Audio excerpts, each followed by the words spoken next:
الحمد لله رب العالمين وبه استعين واشهد ان لا اله الا الله وحده لا شريك له واشهد ان محمدا عبده ورسوله اما بعد قال شيخ الاسلام محمد بن عبد الوهاب رحمه الله ودليل شهادة ان محمد رسول الله قوله تعالى لقد جاءكم رسول من انفسكم عزيز عليه ما عنتم حريص عليكم بالمؤمنین رؤوف الرحیم۔ گرامی قدر مشاہدین، جیسا کہ آپ جانتے ہیں کہ شیخ الاسلام محمد بن عبد الوہاب رحمہ اللہ کا رسالہ الاصول الثلاثہ ہم دھیرے دھیرے پڑھ رہے ہیں، جس میں اللہ کے فضل سے کافی حصہ پڑھ چکے ہیں، اور ارکان اسلام میں سے پہلے رکن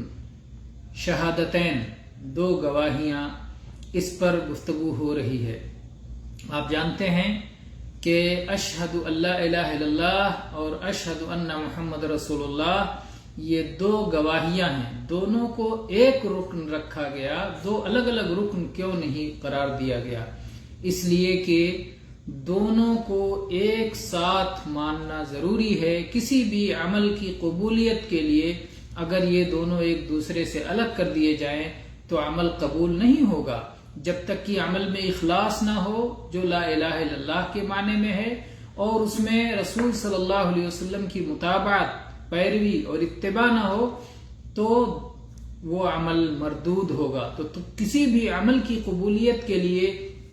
یہ دونوں چیزیں ایک ساتھ ہونا ضروری ہے، اسی لیے دونوں کو ایک رکن قرار دیا۔ تو لا الہ الا اللہ کے معنی پر اس سے پہلے گفتگو ہو چکی ہے، اور اس کے دوسرے حصے، دوسری شہادت کے بارے میں فرماتے ہیں شیخ کہ اس کی دلیل، بہت سارے دلائل ہیں قرآن پاک میں محمد رسول اللہ کی شہادت کے، لیکن شیخ نے اس آیت کو بطور دلیل پیش کیا، لقد جاءکم رسول من انفسکم۔ اللہ تعالی نے فرمایا کہ تمہارے پاس ایسے رسول آئے ہیں جو تمہارے اپنے میں سے ہیں، تمہارے اپنے میں سے ہیں، یعنی فرشتے نہیں ہیں محمد صلی اللہ علیہ وسلم، بلکہ انسان ہیں۔ اللہ تعالیٰ انسانوں ہی میں سے رسول بھیجتا ہے، کیونکہ اگر کوئی فرشتہ ہوگا، فرشتہ ایک الگ جنس ہے، انسان الگ جنس ہیں، فرشتے انسانوں کو نظر نہیں آتے، تو ایک تو یہ مسئلہ بنے گا کہ کیسے وہ ایک دوسرے کو دکھائی دیں گے، پھر اس کے بعد مخاطبت کا، ایک دوسرے سے خطاب کرنے کا، بات چیت کرنے کا، گفتگو کرنے کا۔ اگر فرشتے کو انسانی صورت میں بھیجا گیا تو پھر وہی سوال اٹھے گا کہ یہ تو ہمارے جیسا لگتا ہے، فرشتہ کیسے معلوم کہ یہ فرشتہ ہے؟ اس کے اپنے دعوے کی بنیاد پر تو اسے نہیں مان لیا جائے گا کہ کوئی کہے انسانی شکل میں آ کے کہے میں فرشتہ ہوں، کہے کہ تم فرشتے کیسے ہو، تم تو ہماری شکل میں ہو، جیسے ہم ہیں ویسے تم ہو، تو مسائل تو کھڑے ہوں گے۔ لیکن یہ اللہ تعالیٰ کی رحمت ہے کہ اللہ تعالیٰ نے انسانوں ہی میں سے ایک رسول بھیجا، اور پھر انسانوں میں جو رسول بھیجا وہ انسانوں میں عرب میں سے، جو ان کے مخاطب، اولین مخاطب عرب تھے، تو عرب میں سے بھیجا، اور عرب میں بھی جو اعلیٰ ترین نسب کے اعتبار سے تھے بنو ہاشم، اور اس میں بنو ہاشم میں قریش جو کہ سب سے معزز اور سب سے اشرف تھے، ان میں سے تو اللہ کے نبی صلی اللہ علیہ وسلم کا انتخاب ہوا۔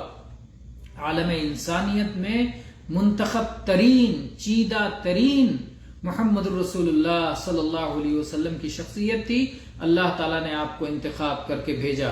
اگر اللہ تعالیٰ آپ کو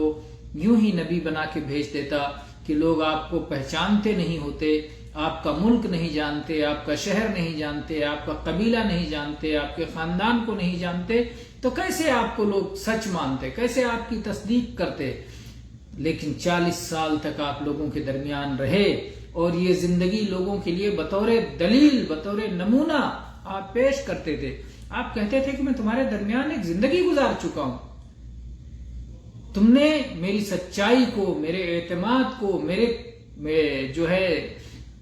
زندگی کو کھلی کتاب کی طرح دیکھا ہے۔ تم ہی لوگ تھے جو مجھے صادق اور امین کہتے تھے۔ آج جب میں اللہ کا پیغام تمہیں سنا رہا ہوں تو تم مجھے شاعر کہتے ہو، مجنون کہتے ہو۔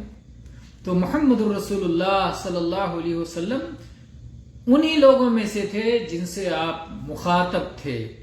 آپ صلی اللہ علیہ وسلم کے بارے میں اللہ تعالیٰ نے فرمایا لقد جاءکم، یقیناً یہ آئے ہیں، رسول من انفسکم، تمہیں میں سے ایک رسول بن کر کے، یعنی اللہ نے بھیجا ہے، رسول مرسل جس کو بھیجا گیا ہے، اللہ تعالیٰ نے آپ کو بھیجا ہے تمہیں میں سے ایک رسول بنا کر کے، یعنی آپ کو اللہ کی بات پہنچانے کا حکم دیا گیا ہے، اور آپ لقد جاءکم، تمہارے پاس آئے، ساری انسانیت کو خطاب ہے، تو آپ سب کے لیے رسول ہیں۔ یا ایھا الناس انی رسول اللہ الیکم جمیعا، اے لوگو، اے آدم کے بیٹوں، میں تم سب کی طرف اللہ تعالیٰ کی جانب سے بھیجا گیا ہوں اللہ کی توحید کا پیغام پہنچانے کے لیے۔ تو پھر اللہ تعالیٰ نے آپ کی رسالت کا اعلان فرمایا کہ یہ رسول ہیں، یہ اللہ تعالیٰ کی طرف سے بھیجے گئے ہیں۔ عزیز علیہ ما عنتم، تم پر جو چیزیں شاق گزرتی ہیں وہ آپ کے لیے بھی بہت شاق ہوتی ہیں، اسی لیے آپ جو دین لے کر کے آئے وہ بڑا آسان دین ہے، اس میں امت کے لیے حرج نہیں ہے، اللہ تعالیٰ نے اس میں آسانی اور سہولت کا ارادہ فرمایا ہے۔ اللہ تعالیٰ نے فرمایا ما یرید اللہ لیجعل علیکم من حرج، اللہ تعالیٰ تمہیں تنگی میں نہیں ڈالنا چاہتا، تو جو بھی آپ حکم دیتے تھے اس میں کہتے تھے مستطعتم، جس کی تمہیں استطاعت ہو، میں جب تمہیں کسی بات کا حکم دوں تو اپنی طاقت کے مطابق اس پر عمل کرو، تو تمام چیزوں میں طاقت کے مطابق آپ صلی اللہ علیہ وسلم لوگوں کے لیے آسانی پسند کرتے تھے۔ جب بھی دو معاملے میں سے کسی ایک کو اختیار کرنا ہوتا تو آپ آسان ترین کو اختیار کرتے، جب تک کہ وہ گناہ میں لے جانے کا اس سے اندیشہ نہ ہو۔ اسی طرح سے آپ کوئی کام کرنا چاہتے لیکن اپنی امت پہ شفقت کی وجہ سے کہیں امت کے لیے دشواری کا سبب نہ بن جائے، آپ اس کام کو کرنا چھوڑ دیتے۔ حدیث میں بہت ساری ایسی مثالیں موجود ہیں کہ آپ فرماتے ہیں کہ اگر مجھے اپنی امت پر مشقت کا خوف نہ ہوتا، مشقت کا اندیشہ نہ ہوتا تو میں ایسا کرتا اور ایسا کرتا اور ایسا کرتا، لیکن امت پہ رحم و کرم کرتے ہوئے اور امت پر شفقت کرتے ہوئے آپ ایسے اعمال کو چھوڑ دیتے تھے، نیک کاموں کو جو کہ آپ کرنا چاہتے تھے۔ تو آپ صلی اللہ علیہ وسلم امت کی خوشی سے خوش ہوتے تھے اور امت کی تکلیف کو اور درد کو محسوس کرتے تھے اور ان کا پوری طرح خیال رکھتے تھے۔ اسی لیے اللہ تعالیٰ نے آگے پھر فرمایا حریص علیکم، یہ تمہاری ہدایت کے اور تمہیں اندھیروں سے روشنی میں پہنچانے کے لیے بڑے حریص ہیں، اسی لیے لوگوں کو اللہ کی راستے پر لگانے کے لیے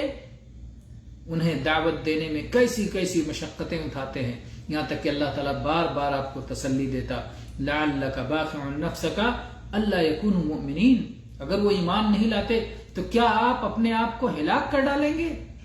غم نہ کریں اللہ کے نبی صلی اللہ علیہ وسلم۔ تو یہ آپ کی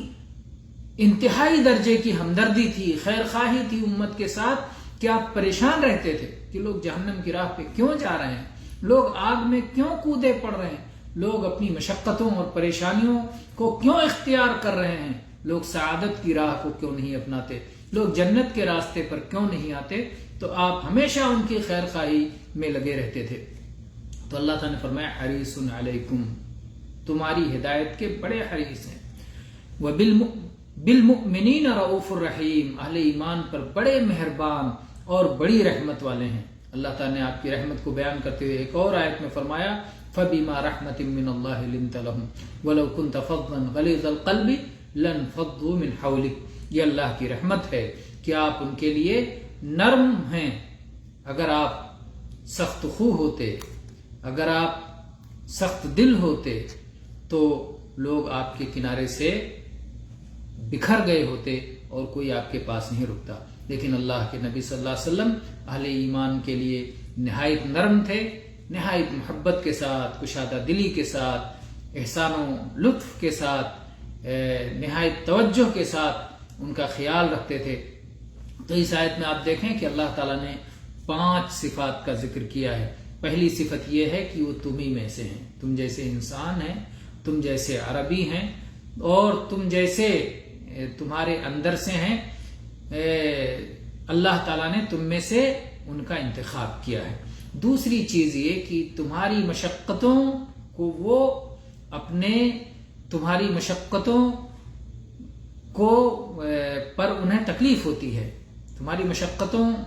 کو وہ گراں سمجھتے ہیں، تمہاری وہ سہولت چاہتے ہیں. اور تیسری صفت بتائی کہ حریص علیکم، تمہاری ہدایت کے بڑے حریص ہیں، بڑی چاہت رکھتے ہیں، بڑی خیر خواہی ہے کہ تم راہ راست پہ آ جاؤ. اور پھر چوتھی صفت یہ بتائی کہ اہل ایمان کے ساتھ شفقت کرنے والے ہیں، بالمؤمنین رؤوف. اور پھر رحیم آپ کی صفت بتائی کہ آپ رحمت والے ہیں. تو یہ اللہ کے نبی صلی اللہ علیہ وسلم کی صفات ہیں جو اللہ تعالیٰ نے ان آیتوں میں ذکر کیا ہے. اور یوں تو اللہ کے نبی صلی اللہ علیہ وسلم کی رسالت کے لیے بہت سارے دلائل ہیں قرآن و حدیث میں، لیکن ایک دلیل پر شیخ نے اکتفا کیا ہے اور یہ دلیل بہت واضح ہے. اور اس کے علاوہ قرآن پاک کی آیات، نبی صلی اللہ علیہ وسلم کی احادیث اور پھر معجزات جو ہے وہ آپ کے دلائل ہیں. آپ کی رسالت اور سچے رسول ہونے کے لیے یہ براہین اور دلائل موجود ہیں، اور وہ بہت ہیں، بکثرت ہیں. دلائل نبوت پر اہل علم نے کتابیں لکھی ہیں، موٹی موٹی کئی جلدوں میں کتابیں لکھی ہیں. تو دلائل نبوت اور بہت زیادہ ہیں، لیکن یہ ایک بطور نمونہ شیخ نے اختصار کے ساتھ ذکر کر دیا ہے. انشاءاللہ اگلے درس میں انشاءاللہ ہم بات کریں گے کہ اس کلمے کے اس حصے کا معنی کیا ہے اور اس کا تقاضا کیا ہے. وآخر دعوانا ان الحمد للہ رب العالمین وصلی اللہ علی نبینا وسلم.